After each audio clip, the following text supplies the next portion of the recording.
ओम शांति। अक्सर करके आपने देखा है, जब कोई व्यक्ति कुछ श्रेष्ठ कर्म कर रहा होता है, घर का मुहूर्त होता है या कुछ भी ऐसी चीजें हो रही होती हैं जो अच्छे के लिए हो रही होती हैं, तो हमेशा हम वहाँ कोई अगर लेफ्ट हैंड को यूज करता है तो क्या कहते हैं, नहीं, राइट हैंड यूज कीजिए।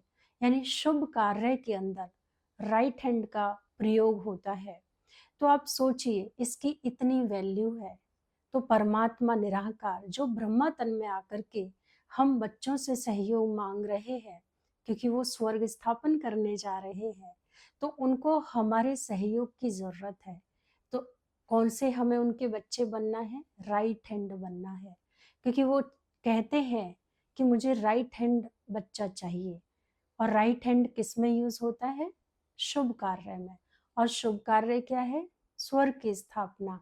तो राइट हैंड के अंदर फिर कितनी शक्ति होनी चाहिए। तो राइट हैंड की जो विशेषताएं हैं वो क्या है? 3S की पहला है, स्वमान में रहना है और सम्मान देना है। अपना जो भी काम है हमें करना है, वो हम स्वमान में रह कर के करें। जो भी हमारा पार्ट है, जितना मैं आत्मा स्वमान में रह कर के काम करूंगी। और स्वमान क्या है? वो आपके समय प्रति समय बदलेंगे। जैसा समय होगा, परिस्थिति होगी, उसके आधार पर आपको स्वयं को स्वमान देना होगा। और अपने उस समय के प्रमाण जो कर्म और धर्म है उसकी रिस्पॉन्सिबिलिटी लेनी पड़ेगी। स्वमान में रहकर ही जो बाबा ने मुझे श्रीमत दी है उसका मुझे पालन करना होगा, तभी मैं स्वयं को स्वमान दे पाऊंगी। और जब कोई व्यक्ति समय के साथ स्वमान के साथ काम कर रहा है तो डेफिनेटली उसकी स्थिति बहुत अच्छी होती है। उस टाइम पर वो दूसरे को स्वमान की दृष्टि से ही देखता है। उनकी दृष्टि के साथ चाहे उनकी कैसी भी हो, उसमें तालमेल नहीं मिलाता वो। हम दूसरों के चश्मे से नहीं देखेंगे।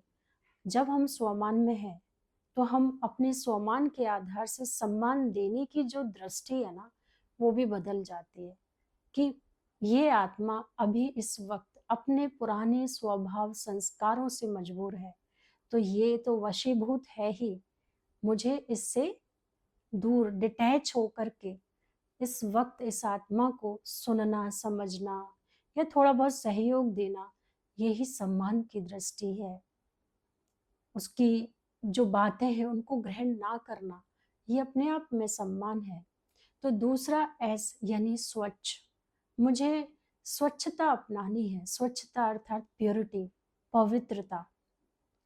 तो वो मेरी कैसे जाती है, कैसी भंग होती है? जब हम दूसरी आत्माओं को ज्यादा देखते हैं, दूसरों पर ध्यान हमारा ज्यादा है, तो मन जो है स्वच्छता को नहीं महसूस करता। उस समय आप देखिए मन की स्थिति कैसी होती है। जैसे ही दूसरे पे गई, यहाँ शांति, नेगेटिविटी, व्यर्थ संकल्प, पता नहीं कितने झमेले में फंस जाते हैं। तो हमेशा अपने यहाँ एक प्योरिटी को मेंटेन करना है, स्वच्छ रहना है, मन वचन कर्म से बिल्कुल ईमानदार। जो स्वच्छ है वो कहीं ना कहीं ईमानदार बहुत आपको मिलेगा। देखना आप खुद भी कभी भी अपनी जब कोई बात को यूज करते हो तो आप बहुत स्वच्छता से रखते हो, उसमें लाट लपेट नहीं लगाते हो, जो बात जैसी है वैसे रखते हो। ये दूसरी क्वालिटी होगी स्वच्छता। और थ्री थ्री एस कौन सा है? वो है सत्यवादी। यानी वो सत्यता को सभ्यता से रखेगा। वो सोल सत्यवादी होगी, ट्रस्टवर्दी होगी, लोग उन पर विश्वास रखेंगे। तो ये अथॉरिटी धीरे धीरे उस आत्मा के पास आने लगती है। ऐसी अनेक आत्माएं आने लगती हैं उसके संपर्क में।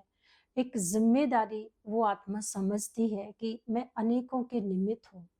मुझे हर एक आत्मा के साथ सत्यता का व्यवहार, सत्य जो नॉलेज है बाबा की, उसको फैलाना है, मैसेज देना है कि हाँ, ये इनको पढ़ा कौन रहा है।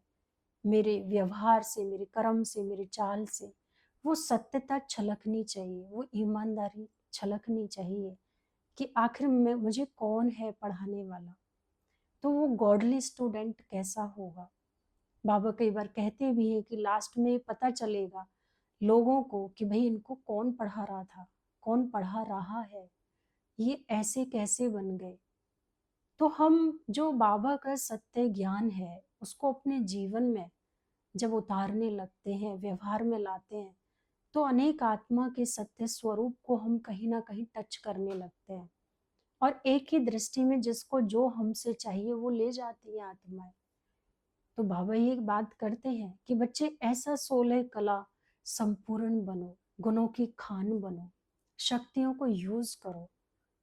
तो जो समय प्रमाण अपनी शक्ति गुण इन सबको यूज कर रहा है वही तो राइट हैंड बनेगा। तो ये हमें अपने जीवन में धारण करना है।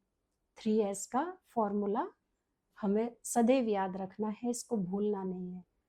1 सम्मान, 2 स्वच्छता, 3 सत्यवादी।